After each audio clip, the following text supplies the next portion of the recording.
I'll start by Sure, let's saying do it. I do not think that they will trade him. I do not expect for him to be traded. But given the report, whatever it was a month ago, that someone had made an offer of a first and a decent prospect for him, at that point, I'm sure the price is even higher now. And they obviously said no to that. So, I guess if Kyle Davidson is taking the right approach to this and saying, I have to maximize every asset that I have, whatever that looks like, I would just have a hard time envisioning Hagel sticking around.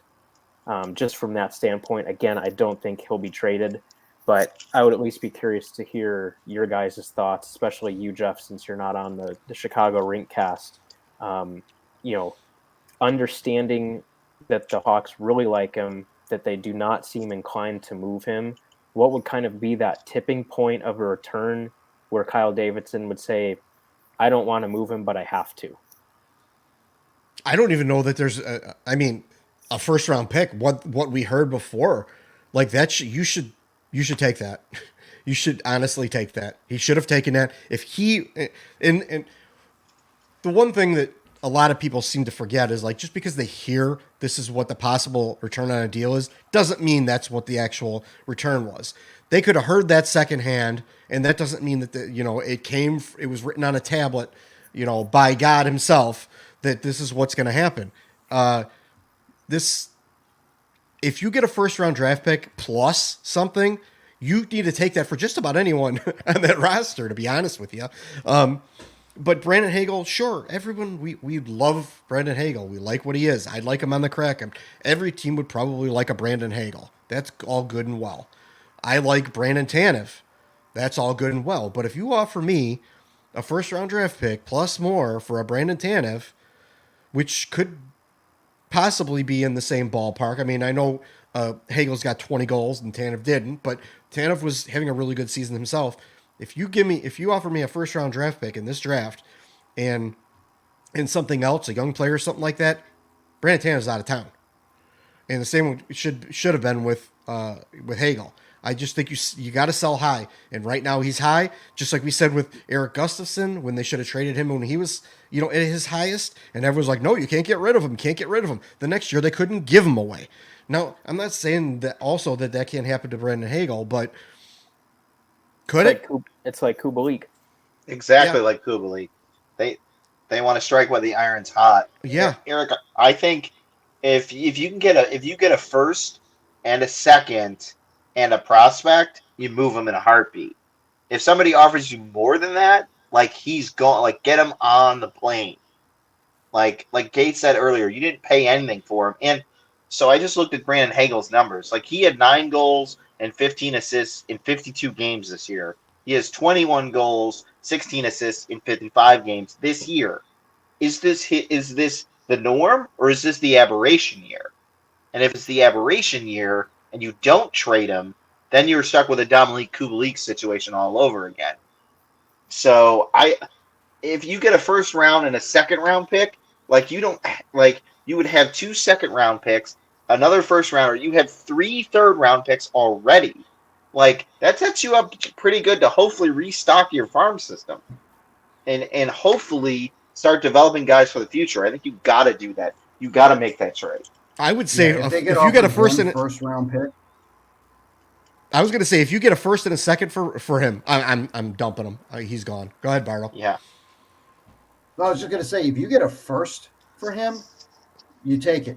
If you get a first and a prospect or a first and a second, I will fly out to Chicago and pack his damn bags and walk him to wherever his new team is. I mean, there's no question trade because, quite frankly, I think it's going to be his peak. And when you look at the team, it's going to get worse before it gets better. Kane's not going to be on this team or at his peak much longer. Taves may retire after this year. I mean, so who is he going to be playing with that's going to help him get 21 goals? Or at this rate, he might hit 25 or 30. So this might be his peak year. Because after that, the talent is just going to go downhill for a while. And then, he's going to be back to, being Fernando Pisani. So. Ooh. Good, nice dig there, Bardo. Bardo. We Eric, had you a got lot of anything? peas tonight. Ardo out. Bardo out. Eric, you got anything you want to wrap up on that? I think we gave you what you were looking for. Yeah, I think that those were good thoughts. I mean, yeah, and I said it in my piece, but as we've been saying, it's about asset maximization. And another thing to keep in mind, and I think Sean, you've said this on previous Rinkcasts, and maybe Bard too, and probably Andy too. I think we've all said it. Hagel is the type of player where, with his playing style, you just can't sustain that for as long as if you're Alex DeBrincat or Patrick Kane or someone like that. There's a shelf life on players like that. And I understand the Hawks love him. Everybody loves him. He's a very solid, valuable player. By the time the Hawks are back to being a legitimate contending team, I would venture a guess that Hagel is not as good as he even is today. Whether this is his peak or whether he does go up and maybe he does become a regular 25 goal scorer for the next 5 years. What good is that doing you in the next 5 years? It's not really doing anything. So if you can take a guy like that, who, again, let's establish on a Stanley Cup contending team is a third liner at best. Yeah, he can slot up and down the lineup. That's fine. But he's a third liner. That's what he is. That's fine. If you're glued to a third liner during a rebuild, that's a big problem, especially if you're passing up serious assets in return for a player like that during a rebuild. So, you look at, a couple years ago, what Tampa gave up to get Blake Coleman.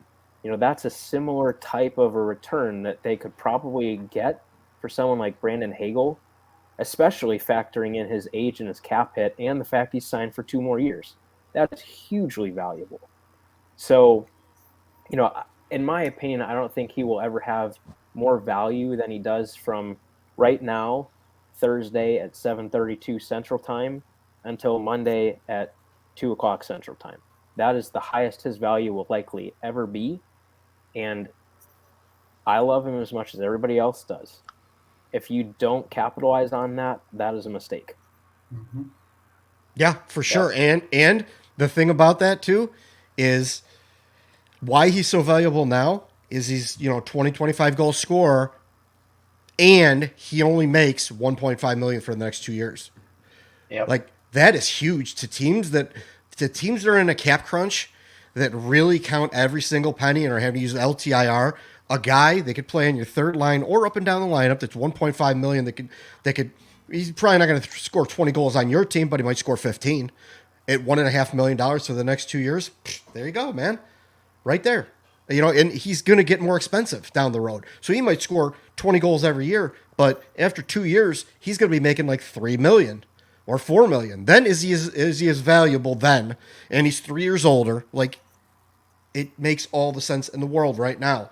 And Yep. and back to what you were saying about playing types. Look at Andrew Shaw.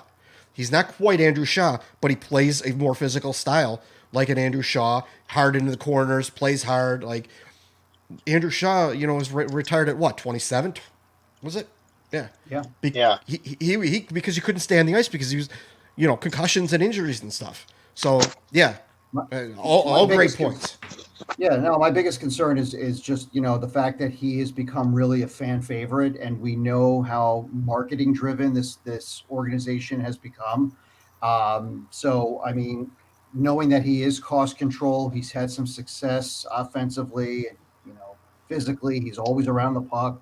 They may say, you know what, he's a guy that we can keep and expect him to continue to develop, etc. But I mean, I hope I'm wrong, because I think that there's got to be some sort of assets that they can get for him, and well, we'll see. Yeah,